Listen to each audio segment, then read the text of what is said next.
sekalian, bila kita sama-sama mengikhlaskan niat kita, mudah-mudahan niat yang ikhlas, yang murni ini menjadi sebab untuk mendapat hidayah dan taufik daripada Allah Subhanahu wa taala. InsyaAllah tajuk pada malam ini ada kelainan ya. Kita dah selalu bercakap tentang tauhid. Tajuk pada malam ini ada orang yang kurang suka, ada orang yang biasa-biasa, ada orang yang sangat suka. Tapi ia terkait dengan tauhid juga, terkait dengan amalan kita, terkait dengan masa kini, terkait dengan keadaan dunia pada hari ini. Iaitu tajuk dia ialah mengenali Imamul Mahdi. Berkaitan tajuk Imam Mahdi. Imam Mahdi ini adalah khabar gembira. Khabar gembira bukan sebagaimana sebahagian daripada orang menyangka yang bukan-bukan. Jadi insya-Allah saya akan mulakan kuliah ini lebih berbentuk pada poin ringkasan. Mula-mula kita bacakan hadis, iaitu berkaitan dengan khabar gembira. Ini poin yang pertama lah, kedatangan Imam Mahdi.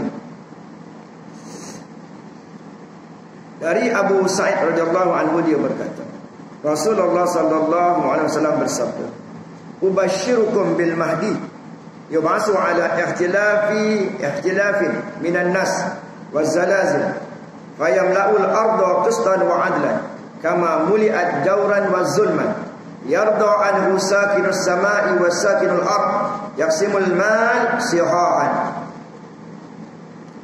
Kata Nabi SAW, "Ubashirukum bil Mahdi." Aku berikan khabar gembira kepada kalian dengan Al-Mahdi. Khabar gembira untuk kita. Nanti kita ringkaskan apa dia khabar gembira tu. Apa kaitan kita dengan Al-Mahdi? Bukan kita tak sembahyang, bukan kita tak puasa, bukan kita tak melakukan amal kebaikan. Buatlah sangat. Tapi ada tambahan pula. Khabar gembira ni pasal apa? Yang diutus yub'atsu ala ikhtilafin minan nas. Yang diutus ketika manusia berselisih.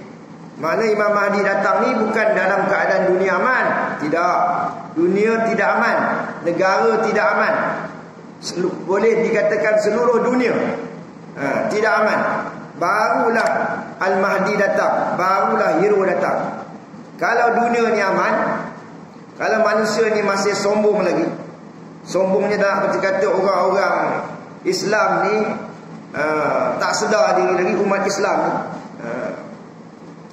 maka dia tak datang. Dalam pada itu seluruh dunia ni apa? Berlakunya persengketaan, ikhtilaf, berselisih pendapat. Wazalazil, zalazil ni goncang, kegoncangan, gempa bumi. Fayamla'ur arda qistan wa 'adlan. Yang peliknya dia boleh memenuhi bumi, dan bumi ni memerintah bumi dengan keadilan, adil, seadil-adilnya. Luar biasa lah. Dia bertaraf khalifah, bertaraf mujaddid kurun yang ke-15. Ini sekarang ni 1442 Hijrah. Ini kurun yang ke-15 kan. Satu kurun 100 tahun. Abad yang ke-21. Tahun 2020, abad yang ke-21. Kurun yang ke-15. Jadi ada awal kurun, ada pertengahan kurun, ada akhir kurun. Sekarang ni pertengahan kurun. Kebetulan pula Imamul Mahdi ni akan zahir. Digunakan istilah zahir, atau keluar, atau muncul pada pertengahan kurun. Dan di antara tanda-tanda lagi di mana Imamul Mahdi ni dia akan datang bila ramai orang bercakap tentang Al-Mahdi. Kalau kita ambil dalam konteks negara kita, di masjid-masjid di surau dah ada orang berani bercakap Imam Mahdi, dari tambah di YouTube lagi Imam Mahdi, Imam Mahdi, macam-macam usi, termasuk usi yang penipu, pembohong. Itu lagi banyak lah. Dalam banyak-banyak yang berbohong tadi, katalah ada 1000 pendakwa, sama ada orang itu mengaku dia Imamul Mahdi ataupun orang lain itu ni Imam Mahdi ataupun dia mengaku ni Imam Mahdi. Jadi wasi-wasi yang bohong tu banyak, ratusan, capai ribu. Daripada dulu ramai yang mendakwa Imam Mahdi. Tetapi tidak dinafikan, walaupun sebanyak mana yang palsu, yang bohong tadi, mesti ada yang benar, mesti ada wasi yang betul, yang tepat, memenuhi kehendak Islam, kehendak agama, kehendak Allah Subhanahu Wa Taala. Jadi balik kepada terjemahan tadi ni, hadis ni, fayamla'ul arda qistan wa adlan, dan dia akan memenuhi bumi ni dengan keadilan. Sebab pemimpin Imam Mahdi ni dijanjikan. Apa makna dijanjikan? Maknanya gelaran dia. Gelaran dia tu disebut dalam hadis. Jadi dia akan memerintah dengan adil, seadil-adilnya. Dia boleh tawan semua negara-negara ni. Subhanallah, hebatlah dia. Maknanya tentulah dia ada, pada diri dia ada perkara yang luar biasa. Jadi sebelum ada pada dirinya perkara yang luar biasa, maknanya dia mestilah seorang yang bertakwa, sangat-sangat cinta dan takutkan Tuhan. Kalau tidak, dia tak boleh di backup oleh Allah Subhanahu Wa Taala. Dan dia merintah dengan adil ini sebagaimana muliat jauran wa zulman, sebagaimana sebelumnya penuh dengan kemungkaran, maksiat, kezaliman, penindasan di mana-mana. Dan lebih dahsyat lagi daripada itu, yarda an musakinu sama, penduduk langit, bukan setakat bumi, penduduk langit suka, gembira, redha, mendoakan. Wasakinul ard, dan penduduk bumi meredainya. Yaqsimul mal, dan dia akan membagikan harta-harta. Macam zaman dia ni banyaklah harta yang dia akan bagi dengan apa? Dengan cara siahan, dengan merata. Merata ni banyak dia bagi. Kamu nak ambil banyak, nak ambil. Tetapi pada zaman itu nanti akan ada masa-masanya sehingga orang dah tak mahu harta. Bawalah 1 guni, 2 guni, 10 guni emas, orang tak nak. Satu yang menghairankan. Tapi hadis dah sebut. Hadis ni makna cakap Nabi, yang Nabi tidak berbohong. Dia bawa, orang bawa harta, nak bagi siapa nak harta ni, emas ni, orang tak nak. Sebab orang dah tahu masa tu dah dekat dengan kiamat. Orang dah fikir dosa-dosa dah. Fikir dosa, macam mana nak selamatkan diri, nak beramal ibadat, miskin pun tak apalah. Janji selamat. Baik.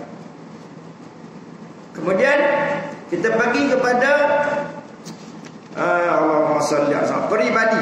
Ni peribadi Nabi ni pun peribadi apa tu? Imamul Mahdi ni pun saya ringkaskan. Saya tak baca yang Arab ni. Yang pertama namanya Muhammad bin Abdullah. Setengah menyebut namanya Ahmad bin Abdullah.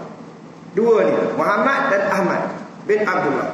Jadi maknanya sekiranya ada orang lain, namanya lain, tak sama Muhammad bin Abdullah, maka itu bukan Al-Mahdi, atau itu Al-Mahdi palsu. Al-Mahdi palsu ni banyak. Yang baru ni ada mengaku diipoh Imam Al-Mahdi. Katanya, saya pun dengar-dengar ni orang bagi tahu, pengarah apa tu, Allahumma salli alaihi, tabung haji ke apa, yang dulu ke yang mana satu, wallahu alam, tapi dengar cerita gitu. Mengaku Imam Mahdi di Indonesia, mengaku Imam Mahdi. Tu saya kata ada banyak, dalam banyak-banyak tu ada yang benar. Ini cerita antara yang palsu ni lah. Dia declare dia tu Imamul Mahdi. Nanti saya bagi panduan macam mana nak kenal Imam Mahdi yang betul. Sebab dekat YouTube ni kalau tuan-tuan tengok, type tu Imam Mahdi, ada macam-macam, termasuk yang saya punya pun ada. Jadi Imam Mahdi ni macam-macam lah, 20, 30 dia ada keluar macam-macam. Yang mengaku Al-Mahdi atau dia tunjuk orang ni Imam Mahdi, kata orang ni. Dalam banyak-banyak tu ada yang benar. Sebab apa? Sebab apa ada yang benar? Takkanlah Imam Mahdi ni datang sebut nama dia Muhammad bin Abdullah, hidungnya mancung, dahinya luar, ada tanda tahi lalat sebelah kanan, ada ciri-ciri dia. Takkan sampai sudah orang tak tahu. Takkan sampai sudah orang tak kenal. Macam Nabi Muhammad SAW sendiri pun, sebelum diutusnya, bila dia zahir, dia menyuncul sebagai Muhammad, masa itu belum lagi diangkat menjadi Nabi dan Rasul. Ada orang tahu, orang tengok tanda dia. Ini kamu cepat-cepat bawa balik. Kalau tidak, orang Yahudi jumpa saya, dia akan bunuh. Mana ada tanda dia sehingga orang tahu. Samalah di akhir zaman Al-Mahdi ni, tentu ada orang tahu. Walaupun tak ramai, walaupun sekurang-kurangnya seorang mesti ada yang tahu. Takkan sampai sudah tunggu dia muncul tiba-tiba je. Jadi banyak versi. Jadi orang keliru. Keliru ni adalah padanlah keliru ni supaya nak menipu daya apa? Menipu daya orang musuh-musuh Islam. Jadi dunia ini tidak akan binasa sehingga seorang dari Ahlul Baitku menguasai seluruh bangsa Arab yang namanya sama dengan namaku. Tuan-tuan tengok kalau yang suka mengkaji, sebab dia ada kaitan dengan kita. Tambah-tambah kita yang dah tua, dah uzur berpenyakit ini, dah kita rasa dah tak lama dah nak duduk di atas muka bumi yang fana ni, sila ambil perhatian. Tidak ada mana-mana hadis yang menyebut Imam Mahdi itu lelaki Arab, tak ada. Tak ada. Kata Al-Mahdi rajulun Arabiyyun, Arab, tak ada. Itu yang pelik bin ajaib tu, tak ada. Dia semua menyebut keturunan sama ada Hasan ke, Husin ke, Fatimah ke. Ini kalau ditinjau satu sudut, ulama kata semuanya betul berlaku. Daripada bala-bala, daripada keturunan Hasan lah, keturunan Husin, semua tu keluarga Nabi berlaku. Cuma nak bagi tahu di sini, dia seorang dari Ahlul Bait. Ahlul Bait ni maknanya keluarga Nabi lah, keturunan Nabi. Dia tak kata bangsa Arab. Jadi mana logik dia yang tak kata bukan bangsa Arab ni? Mana kalau bukan bangsa Arab dia apa? Ajam. Sebab itu Nabi bagi tahu bahawa Nabi SAW bagi tahu qala Nabi SAW sayakunu fi akhir zaman yazharul Islam fil adsyar. Islam di akhir zaman akan bangun daripada sebelah timur, bangkit daripada timur, bermula daripada timur. Elok Nabi bagi tahu Islam akan bangkit daripada Mekah, daripada Madinah, daripada Arab. Nabi tak cakap bangkit daripada timur. Maknanya kalau bangkit daripada timur, hero-nya, superhero-nya, penyelamatnya tentulah ada di bahagian timur. Tentulah ada daripada timur. Jadi mana datang daripada timur ni? Kalau keturunan Nabi mana datang daripada timur? Ambil matan dia. Contohnya Wali Songo berdakwah di Indonesia. Wali Songo semua orang tahu, siapa yang baca sejarah. Keturunan apa? Keturunan Nabi. Keturah, isteri ketiga Nabi Ibrahim. Dulu kita tak tahu. Sekarang dah banyak dibongkarkan sejarah. Bahawa bila mana Nabi Ibrahim AS berkahwin dengan Keturah ni, ada nama 2-3 nama. Keturah ni maka mendapat zuriat Bani Jawi. Jadi kemudian Sultan-sultan di Asia Tenggara ni termasuk yang terpendam di Indonesia, khususnya di belah Asia Tenggara, belah Malaysia ni. Sultan-sultannya banyak keturunan apa? Keturunan Arab, keturunan Ahlul Bait. Mana datang gelaran Ahlul Bait ni? Habaib Indonesia mana datang? Mestilah datang daripada Arab. Bila datang daripada Arab, kenapa datang ke sini? Sini dulu dikatakan bahawa agamanya India lah, Hindu, Buddha sebagainya. Maknanya zaman Nabi lagi dah diarahkan sahabat-sahabat ni berhijrah kat sini.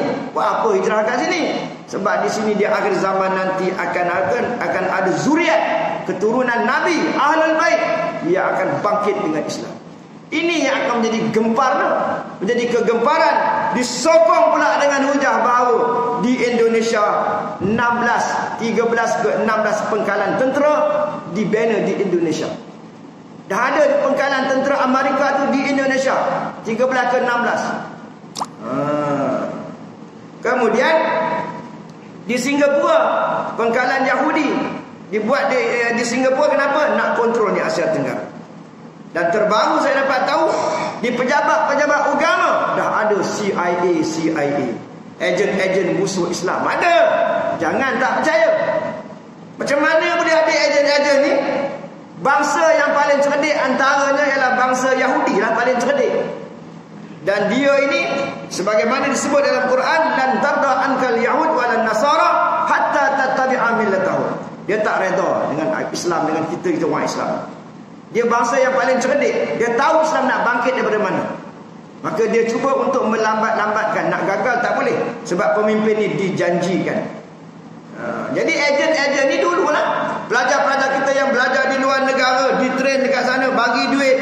Sekarang kita ni lemah iman. Bila umat Islam lemah iman, bolehlah dibelinya dengan duit lah. Itu yang keluar Imam Mahdi palsu tu. Itu di antara anjana musuh lah. Bila orang dah dengar ini Imam Mahdi penipu yang mengarut dakwa Imam Mahdi lah, akhirnya umat Islam langsung tak percaya Imam Mahdi. Sebab dah banyak yang mengarut, dah banyak yang menipu. Sebenarnya Imam Mahdi yang benar tu memang benar, memang ada. Jadi dia diupahnya orang-orang tertentu dengan pakai serban, pakai jubah, bercakap Arab sikit, orang mengaku dia Imam Mahdi. Sebab orang tak tahu ciri-ciri dia. Baik, subhanallah. Yang keduanya, seterusnya peribadi Imam Mahdi ini, akhlaknya, subhanallah, akhlaknya 100% menyerupai Nabi. Akhlaknya 100%, bukan 99%, persis akhlaknya menyerupai Nabi SAW. Tapi tidak wajahnya. Wajahnya tak sama dengan Nabi, tapi tetap handsome, tetap lawa, tetap macho. Sebab apa? Hero akhir zaman. Lawa orangnya. Akhlaknya sama macam Nabi. Ya. Kata lagi daripada hadis yang lain, kata Nabi SAW, seandainya umur dunia ini tidak tersisa melainkan sehari, pasti Allah akan panjangkan hari itu sehingga dia berkuasa. Riwayat At-Tirmizi. Maknanya di sini ialah, maka dunia semakin teruk, semakin nazak ini, maka di bibir mulut-mulut manusia ini seolah-olah berzikir Al-Mahdi, Al-Mahdi, mana Imam Mahdi ni tak datang ni. Ada orang yang fikir nak mati, dah teruk sangat dunia ni, mana Mahdi, mana Mahdi. Seolah-olah macam tak datang, macam dah darurat sangat. Udah terlampau apa ni. Jadi maknanya di sini bagi tahu tadi, sekiranya dunia ni, bukanlah betul-betul makna macam ni, sekiranya dunia ni baki sehari je sebelum kiamat, nescaya dipanjangkan masa tu untuk mengeluarkan, untuk menzahirkan Al-Mahdi itu. Sedangkan Imam Mahdi dia perintah, ada yang kata 5 tahun, ada yang kata 7 tahun, ada yang kata 9 tahun. Hadis tu ada yang kata 40 tahun. Belum lagi Dajjal. Lepas Imam Mahdi baru Dajjal. Lepas tu baru Nabi Isa alaihissalam. Dan Nabi Isa pula dikata diperintah lagi 40 tahun. Jadi tunggu keadaan apa tu, dunia makin lama makin teruk baru datang. Dan adalah orang kata pula, bila mana Imam Mahdi ni datang tak payah tunggu. Buat apa nak tunggu-tunggu? Bila dia datang nanti kita ikut je lah. Udah dia Imam Mahdi, pemimpin orang Islam, ikutlah. Ini orang yang jahil, nampak macam cerdik sangat. Udah macam dulu lah zaman Nabi Muhammad SAW. Nanti bila Nabi datang kita ikutlah, sokong dia. Bila betul-betul Nabi datang, ada orang Bani Israel Yahudi nak ikut? Tak ada ikut kan? Jangan buat main. Jadi maknanya bila mana sampai dalam buku-buku agama dijual di kedai-kedai kitab, pernah tulis begitu, Imam Mahdi tak perlu ditunggu. Dia pula tak perlu ditunggu. Bapak nak datang, mak nak datang rumah kita, mak mentua datang, pak mentua buat persiapan, bukan main lagi. Menteri nak datang, datuk nak datang, kawan nak datang buat persiapan. Ini Imamul Mahdi datang, tak buat persiapan, tunggu je. Ini tak faham lah. Sebab faham tebuk-tebuknya. Saya diizinkan oleh Allah belajar Pak Imam Mahdi ni daripada tahun 2000 sampai 2013. Dia bersama dengan seorang mursyid saya lah. Jadi kalau belajar, banyak orang ambil master ke PhD ya, bukan dia ambil bahagian Imam Mahdi pun. Dia ambil bahagian lain, bahagian fiqh, bahagian usuluddin yang tak ada kaitan dengan Imam Mahdi. Belajar pula dengan profesor-profesor yang ala barat ini. Lagi mana nak dapat gambaran yang sebenar? Belajar tebuk-tebuk, tengok satu hadis, ikut kepala dia. Betul tafsir macam tu, tafsir macam ni. Jadi orang pun terpengaruh, ikut dia. Baik. Jadi tuan-tuan yang dirahmati Allah sekalian, Imam Mahdi ni tentera dia. Tentera-tentera je, orang-orang dia semuanya wali-wali. Semuanya wali-wali belaka. Jadi kalau wali-wali belaka, mana boleh kita tunggu Imam Mahdi kita nak ikut? Masa tu mungkin kita kuali, masa tu kita banyak dosa, masa tu kita mungkin belum bertabat. Bukan semua jom terus ikut dia. Bukan macam tu. Makna dia ada diproses. Maka dia diproses oleh satu tokoh yang datang sebelum Al-Mahdi. Sebab itu kalau tuan-tuan baca kitab ke, dengar daripada ceramah-ceramah YouTube, banyak orang cerita Imam Mahdi, ciri-ciri dia macam ni, tanda-tanda nak datang, tapi satu bab mereka tertinggal. Kalau tak percaya, tengoklah YouTube tu, sebanyak-banyaknya ada tu. Jarang sangatlah. Mungkin ada satu dua, tapi jarang sangatlah yang saya tengok yang mengaitkan dengan satu tokoh sebelum Al-Mahdi. Kata Nabi SAW, "Sayakhruju min sulbi hadza fata yamla'u ardan qistan wa adlan. Fa iza ra'aytum dzalika fa 'alaikum bil fata at-tamimi, fa innahu yuqbilu min qibal al-masyriq wa huwa sahibu rayatil mahdi." Hadis riwayat At-Tabrani. Daripada Ibnu Umar bahawa Nabi SAW memegang tangan Sayyidina Ali berkata, akan keluar dari sulbi ini seorang pemuda yang memenuhi bumi dengan keadilan. Jadi malam ni saya bongkar satu rahsia. Jadi hari ni orang tuduh Imam Mahdi dekat sana, Imam Mahdi dekat sini. Saya nak bagi tahu rahsia malam ni. Sebenarnya Imam Mahdi ini telah pun gaib. Dia mula-mula ada, kemudian dia gaib. Dia gaib, tapi kita bukan ikut ahli sunnah wal jamaah, ikut wasi syiah. Wasi syiah Imam Mahdi dia pun gaib juga. Jadi bila kita cerita Imam Mahdi yang gaib ni, maka musuh-musuh Islam dia pun buat reka yang wasi syiah punya Imam Mahdi dia pun gaib, duduk kat gua sekian-sekian tempat. Jadi hari ni bila kita faham lah, bila orang cerita Imam Mahdi di sana, Imam Mahdi sini, saya Imam Mahdi, bukanlah dia gaib lagi. Dan apabila dia kata sini, bila kamu yakin yang Imam Mahdi itu akan datang, akan memerintah dengan adil, kamu yakin keadaan itu akan berlaku. Sebab itu dia katakan fata. Fata ni apa? Orang muda. Jadi Imam Mahdi bila dah agak tua lah usia. Tetapi di akhir zaman ni rahsia-rahsia ni yang saya belajar. Ini rahsia di antara rahsia-rahsia ni. Kenapa dia bermuda? Sebab apabila dia zahir, dia muncul itu kelihatan muda, macam 30 hingga 40 tahun. Bukan sebagaimana setengah orang syarahkan bahawa umur dia 40 itu betul-betul 40. Bukan. Betul-betul 30. Bukan. Dia zahir itu fata. Lepas itu, fa'alaikum bil fata tamimi. Bila kamu yakin Imam Mahdi itu nak datang, wajib kamu, fa'alaikum makna wajib kamu bersama dengan fata at-tamimi, pemuda Bani Tamim atau fata at-tamimi. Fa innahu yuqbilu min qibalil masyriq, sesungguhnya dia datang daripada timur. Nak Nabi kata timur. Wa huwa sahibu rayatil mahdi, dia pemegang panji-panji al-mahdi. Nak berbai'ah dengan Imamul Mahdi, bai'ah dulu dengan Fatah Tamimi. Sebab itu bila kamu yakin Imam Mahdi nak datang, hendaklah kamu bersama dengan Fatah Tamimi, jamaah dia. Jadi sekarang ni orang blur tu maknanya dia tak nampak. Mana jamaah Fatah Tamimi? Mana dia orangnya? Jadi dia cerita Imam Mahdi, memanjang Imam Mahdi. Maka wasi dia tu ada kurang. Sekalipun dia boleh menceritakan ciri-ciri Imam Mahdi, tapi dia tak dapat ceritakan Fatah Tamimi. Adapun saya bernasib baik, alhamdulillah, saya dapat tahu ni sampai habis lah. Dah bahkan saya diamanahkan oleh guru saya, kamu cari hadis semua berkaitan dengan Fatah Tamimi. Kamu cari hadis berkaitan dengan semua berkaitan dengan Imamul Mahdi. Kamu cari hadis yang berkaitan dengan Sahibuz Zaman. Sahibuz Zaman itu makna yang menguasai zaman. Yang menguasai zaman itu 100 tahun sekali datang. Itu yang disebut dalam hadis, kata Nabi SAW, yub'asullahu li hadzal ummah ala kulli ra'si mi'asana ma yujaddid laha amra diniha. Bagi setiap 100 tahun ini ada orang yang datang memperbaharui agama, iaitu mujaddid. Jadi mujaddid ini lebih tinggi lagi daripada ulama. Mujaddid ini adalah wali, adalah ulama, tapi ulama belum tentu lagi mujaddid. Tapi mujaddid otomatik dia ulama. Dia datang 100 tahun sekali, tentulah dia istimewa. Bila mana mujaddid ini datangnya 100 tahun sekali, awal kurun, kemudian dia terus berperanan sampai pertengahan kurun, maka dia membawa satu pembaharuan. Apa di antara pembaharuan yang Imam Mahdi bawa? Mujaddid kurun yang ke-15 itu adalah Imamul Mahdi. Apa di antara pembaharuannya? Pembaharuannya ialah masa zaman dia tak ada mazhab.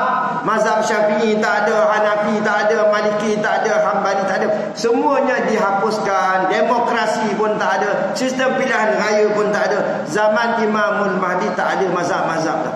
Sebab dia memahami sebagaimana apa yang Nabi bawa. Sebab itu semua orang wajib berbai'ah. Wajib tu makna mesti, tak dapat tidak. Kalau nak selamat kena pergi. Kena pergi dekat dia, kena berbai'ah dengan dia. Tak boleh kita beralasan, aku pun semayang juga, aku pun berzikir juga. Ketika itu laksana. Laksana itu umpama kedatangan Imamul Mahdi macam kedatangan Nabi. Bukan Nabi, macam kedatangan. Dia bertaraf khalifah. Khalifah ketua di atas muka bumi ni dia lah, sebelum turunnya Nabi Isa alaihi salam. Jadi balik kepada hadis yang mula-mula tadi, ubasyirukum bil mahdi, aku beri khabar gembira tentang al-mahdi. Apa dia khabar gembira tu? Dengar ni murid-murid. Dia ada kaitan dengan kita. Kita ni kalau benar-benar jujur, kita akan mengaku sekurang-kurangnya dalam hati kita bahawa kita ini banyak dosa. Kita ini banyaknya dosa. Banyak dosa tu gambarannya macam mana? Ini saya nak bagi. Ini kata Imam Syafi'i ni. Imam Asy-Syafi'i menghitung dosanya sebanyak biji pasir di padang sahara. Imam Syafi'i itu mujaddid. Dia mujaddid yang datang 100 tahun sekali. Dia adalah mujaddid, membawa pembaharuan di zaman dia. Tetapi tuan-tuan nak tahu rahsia ni. Kalau tak tuan-tuan ni dah berumur 50, 60, 70, maaf cakap, tak tahu rahsia ni, mana saya kata rugilah. Sayanglah, 1000 kali sayang. Orang yang bertakwa, yang beramal banyak lagi, dia hampir kepada Allah, sebenarnya dia akan rasa diri dia ni lebih bahaya, lebih tak selamat. Dia sangat merasa diri dia banyak dosa. Macam mana boleh jadi macam tu? Kita dengar cerita ni dulu. Imam Asy-Syafi'i menghitung dosanya sebanyak biji pasir di padang sahara, dan dirinya lah yang paling banyak dosa. Ini orang bertakwa, sedangkan dia mujaddid. Mujaddid tu orang yang paling alim di zamannya, bukan alim billah, arif billah, yang sangat memahami hati-hati manusia ini dengan izin Allah, dengan kuasa Allah. Sebab itu dikatakan wattaqullah wa yu'allimukumullah. Hendaklah kamu bertakwa, takut kepada Allah, Allah akan ajar kamu benda-benda yang kamu tak tahu. Jadi Imam Syafi'i ni walaupun dia mujaddid, dia rasa dia banyak dosa. Seorang ahli sufi mengira jumlah dosanya macam ni. Contoh, satu hari 10 dosa. Bukan dosa zahir saja, dosa mata, dosa telinga, batin, bakhilnya, tamaknya, macam-macam lah kan. Buruk sangkanya, riaknya, takaburnya, sum'ahnya, ujubnya. Itu dosa semua tu. Katalah 10 hari. Hidupnya selama 65 tahun. Kita kira daripada balik 15 tahun. Jadi 60 tolak 15 kan? Balik bawah 15 tahun tu tak usah kira. Jadi 60 tolak 15 jadi 50. Jadi jumlah dosa 10 hari sehari kali dengan berapa? 365 hari kali dengan 50 tahun. Jumlahnya 182,500. 182,500 dosa. 182,500 dosa. Satu hari di akhirat berapa tahun sini? Satu hari sana 1000 tahun sini. Satu hari sana 1000 tahun sini. Jadi kalau satu dosa tadi, satu dosa masuk sana sehari neraka, maka dekat sini berapa ribu? Kalilah dengan 1000. 182,500 darat dengan 1000. Sebab satu hari ada 1000 tahun sini. Satu hari neraka darat tengok 1,825 juta. 1,825 juta tahun. Itu kalau sehari masuk neraka. Jadi agama-agamanya kita masuk nerakanya berapa lama, berapa hari?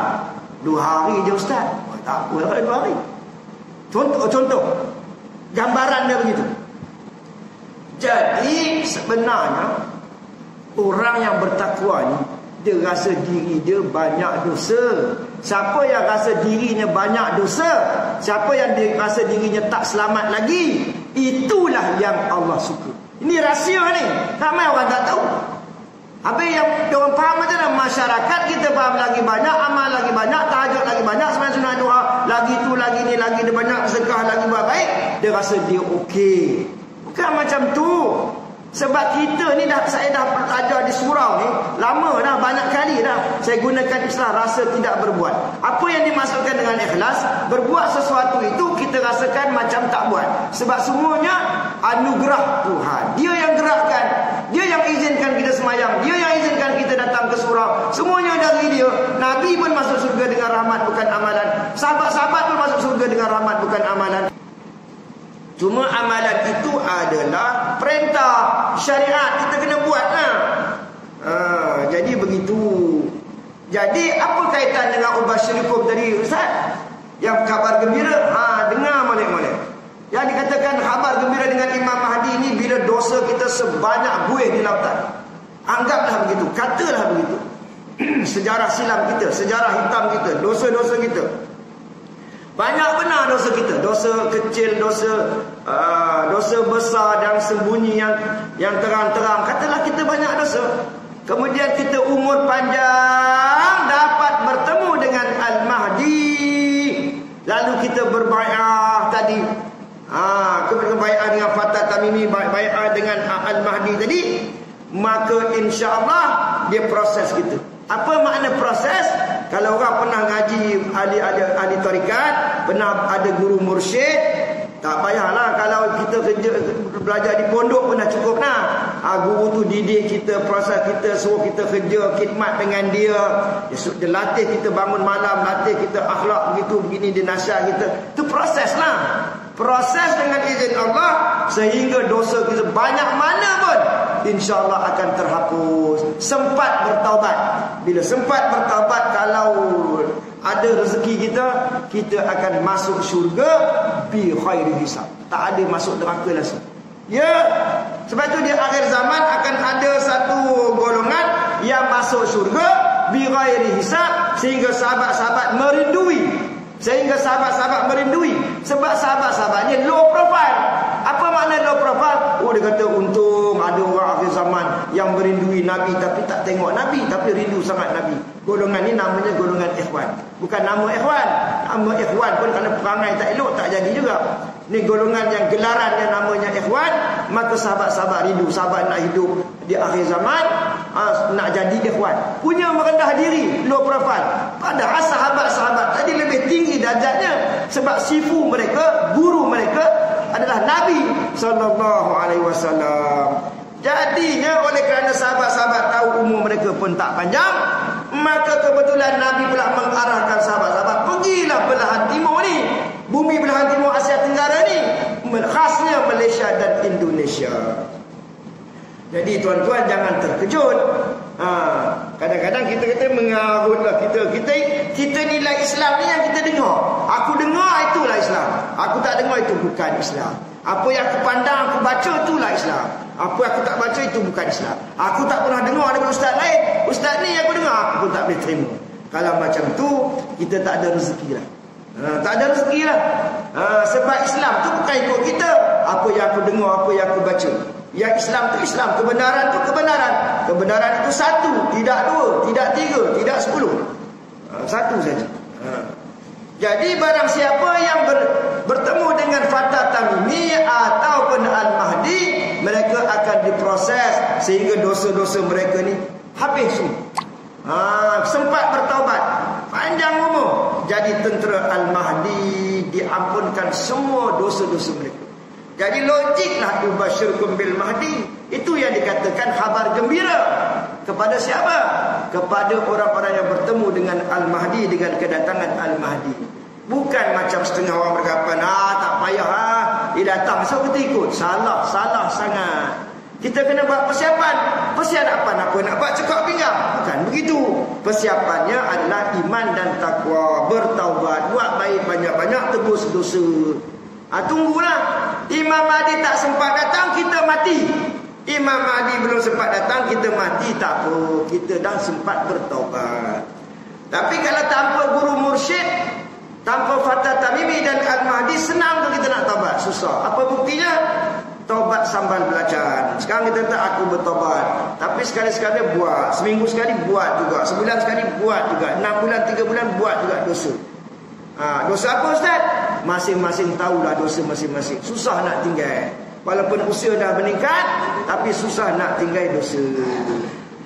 Jadi di sinilah tuan-tuan, perihal pentingnya apa? Kita mengetahui bab tentang Al-Mahdi ni. Walaupun di sana terdapat banyak wasi-wasi yang menyesatkan, wasi-wasi yang yang bohong lah, yang menipu. Lepas tu dapat like banyak, subscribe banyak pula tu. Cerita Imam Mahdi daripada Malaysia, banyak dapat beribu-ribu orang dengar. Orang nak tahu. Aduh, ini memang zaman ni lah. Baik, saya sebut baca satu. Wa an Saban radhiyallahu anhu qala Rasulullah sallallahu alaihi wasallam taji'u rayatu min kibalil masyriq. Akan datang ni panji-panji hitam daripada sebelah timur. Sebelah timur ni itulah di timur disebut ka'anna qulubahum zubarul hadid, seolah hati mereka ni macam kepingan besi. Maknanya mereka ni semangat tegas nakkan kepada kebenaran, mempertahankan kebenaran. Faman sami'a bihim, barang siapa dengar tentang jemaah mereka ni, falyatihim, pergi datang kat orang ni, falyubayyihum, maka kamu bai'ah dengan mereka, walau habwan ala sarji, walaupun kamu terpaksa merangkak di atas salji. Bukan bermakna negara tu negara bersalji, bukan begitu. Walaupun ramai ulama maksudkan begitu, disebutkan Khurasan. Islam akan bangkit daripada Khurasan belah timur. Banyaklah yang kait. Sebab itu dia ada 500 hadis lebih kurang. 500 hadis yang sahih, yang hasan, yang dhaif, campur tolak semuanya, lebih kurang dalam 500 hadis yang berkaitan dengan Al-Mahdi. Yang tahu betul kronologi peristiwa yang datang ni adalah Fatah At-Tamimi. Sebab dia adalah wazir Al-Mahdi. Dialah nanti akan dapat negara. Dalam dunia ni nanti akan ada satu negara menjadi negara Islam tulen, baldatun thayyibatun wa rabbun ghafur, di mana pemerintah kerajaan memberi kepada Fatah Tamimi walaupun dia tak nak berdasarkan kepada hadis. Fayutawna masalu, maka diberi kuasa. Kuasa apa? Kuasa negara. Kuasa negara tu kuasa politik, walaupun dia tak masuk politik, diberi kuasa. Berlaku dalam keadaan yang aman, damai, penuh kasih sayang. Nak membuktikan bahawa kebangkitan Islam di akhir zaman berlakunya persis sebagaimana Nabi mendapat sebuah daulah Islamiah di Madinatul Munawwarah, di mana Nabi tidak masuk politik, tapi Nabi dapat kuasa politik. Nabi dapat kuasa politik. Kuasa negara itu kuasa politik. Nabi dakwah, Nabi tarbiyah, sehingga ramai orang suka dengan Nabi.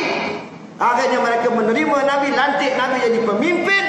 Nabi dapat kuasa politik di Madinatul Munawwarah. Sejarah akan kembali berulang.